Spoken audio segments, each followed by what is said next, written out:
So you weren't overjoyed with how practice went today, I guess? No, I didn't like the way we come out ready to play. I mean, we got to learn to come out and play every day. And what I don't like about what we did today is we got to be detail-oriented. We can't go out and slop around through practice and expect to play in the game.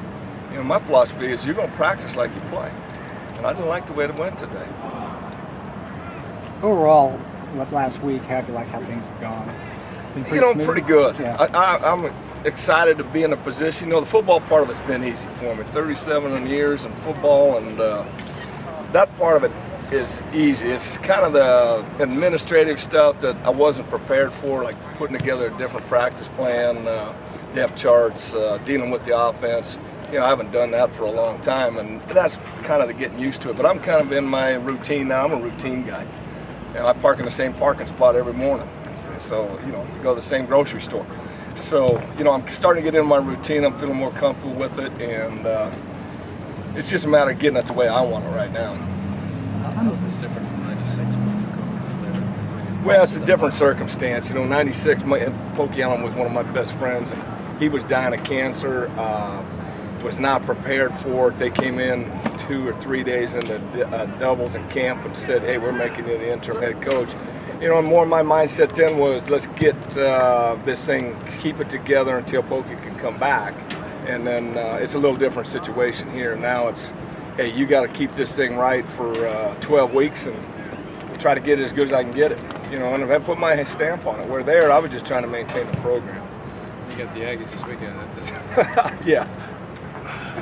Talking about that, I mean, it's a quick process for you to get these guys back. Yeah, it is. And, you know, I look at it as a challenge. You know, I don't know if we're good enough to go down there or for them to come in here and us to beat them, but what I want to see is I want to see improvement out of this ball club. You know, we can't get any lower than we were coming out of that North Texas game, and let's just get better. I want to see us improve. I want to see us compete. I want to see the football team that I think we can become start to emerge, and that's what I'm looking for this weekend. Let's just get better. What have you talked about with the players as far as the transition to you taking over as head coach? Well, I just told them we got to continue to grow, change some things we practiced, put my stamp on some of that. It's not going to be one of those quick fixes. It didn't get this way. It's going to take some time. You know, what I told them, we got a lot left to play for. We got a conference championship left to play for. We got a bowl game still out there, and this team's capable of doing it if we can get together. We're young. We don't know how to practice yet, obviously. We can get better every week. By the time we get in a conference, we may be a decent football team. The biggest difference that you're doing, the differences you're talking about, the difference in people? Well, the biggest thing is the up-tempo practices. I want to have short, crisp practices. Right now, I don't think we're a very fundamental sound football team. I want a fundamentally sound football team that can run and hit.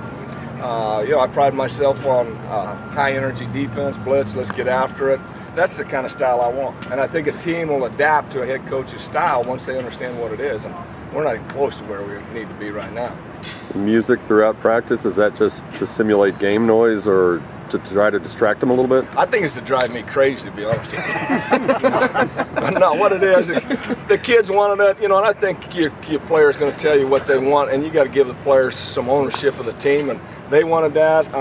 You know, it's killing my voice, but I don't know. Shoot, that's what they wanted to do, so we're going to give it a try, and so far it's okay. You know. So that's not your playlist that we're listening to? Nah, that's not quite my deal, no. I didn't hear any country this morning. We got to get that changed. Anything else, guys? Is it weird to spend time focusing on the offense, at least part of the time? Yeah, it is. Yeah, I mean, I got to take what the run and shoot is and try to get it into something that works for me. You know, that's really not my personality, you know. But we're not going to full sail transition it right now. We just got to make some changes and try to get it as best we got with the personality. You know what I told the offensive coaches? There's no magic to it. Let's get the ball in the hands of the playmakers as best we can. Let's get the offensive line blocking. Let's get better. And you know, it is what it is right now until I can get it the way I want it. And you're not going to do it at this point of the year. We got to stay with what we did all through camp. Very little time. Very little time. Yeah. You're not going to go in and put in the wishbone right now. I guarantee you that. So, you know, just a few tweaks here or there. We're going to try to run the ball a little more and you know, kind of massage it as we go and get it in the hands of our playmakers. When the press release came out, you have co-offensive coordinators now with Coach Morrison and Coach Phillips. How do you divide their responsibilities? You know, that's kind of their problem, the way I look at it. You know, they both want to be offensive coordinators. I told them to work it out. Dan obviously is going to call the plays. He's an experienced coach. And, you know, Jason's a great football coach. They'll get it figured out. And Dan's going to call the plays game day. Jason's going up in the box. So Dan will put his flavor on it. And I think it's going to work out well. I really do. Talk to June lately? What's that? Talk to June lately? Yeah, I talked to June probably 4 or 5 times since it all happened. And, you know, he's been good about giving me sound, solid advice with what he thought. And, yeah, I value his opinion. You added Coach Davis to help with the offensive line. What does he bring to the staff? Yeah, I think he brings a lot of energy and a lot of experience. You look at his resume, 30 years of coaching O-line. And you got to be nuts to do that, O-line. So, you know, I just like his enthusiasm. I like his expertise. He's been around a lot. I just felt like that was an area where we could use more help right now. Not that Coach Swan hasn't done a good job. It's more that we need more help in that area. So, you know, I was amazed that he was available. Do you have to be more nuts to coach the offensive line that long than coaching defense as long? Oh, no question. Yeah, no question. No, really.